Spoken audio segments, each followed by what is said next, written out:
2024 সালের যে বিপ্লব, জুলাই বিপ্লব, সেটার পরে মানুষের আকাঙ্ক্ষা আরো বেড়ে গেছে, অনেকটা বেড়ে গেছে। তো পুরাতন রাজনৈতিক সংস্কৃতির পরিবর্তন করে নতুন বাংলাদেশ গড়ার ক্ষেত্রে আপনাদের রোডম্যাপটা কি? 2024 সালের যেই বিপ্লব হয়েছে সেই বিপ্লবটা হয়েছে ফ্যাসিবাদকে উৎপাটন করে সঠিক একটি গণতন্ত্রের পথে এবং ফ্যাসিবাদ মুক্ত একটি বৈষম্যহীন সমাজ রাষ্ট্র ব্যবস্থা তৈরি করার জন্য। এখন মূল কথা হচ্ছে বৈষম্য যেখানে যেখানে আছে সেখানে কি আমরা আঘাত করতে পারতেছি কিনা। এই জন্যেই আপনারা জানেন যে সংস্কার কমিশন হয়েছিল। সংস্কার কমিশনের সকল রাজনৈতিক দলগুলো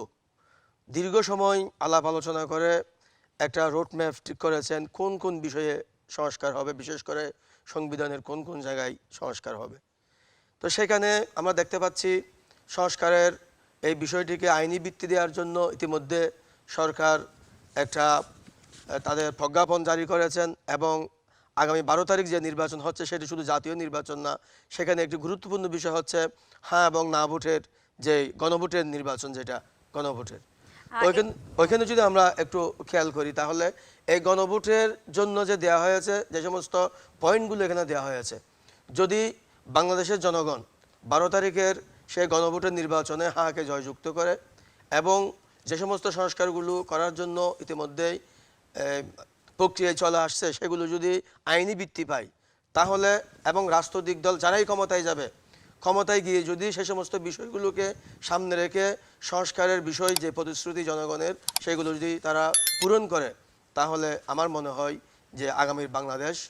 যে লক্ষ্য নিয়ে সামনের দিকে অগ্রসর হচ্ছে, বিশেষ করে একটি বৈষম্যহীন রাষ্ট্র, সমাজের রাষ্ট্রের প্রতিটি অর্গান থেকে যে দুর্নীতি এবং যেখানে বৈষম্য আছে সেখান থেকে যে সরকার ক্ষমতায় আসবে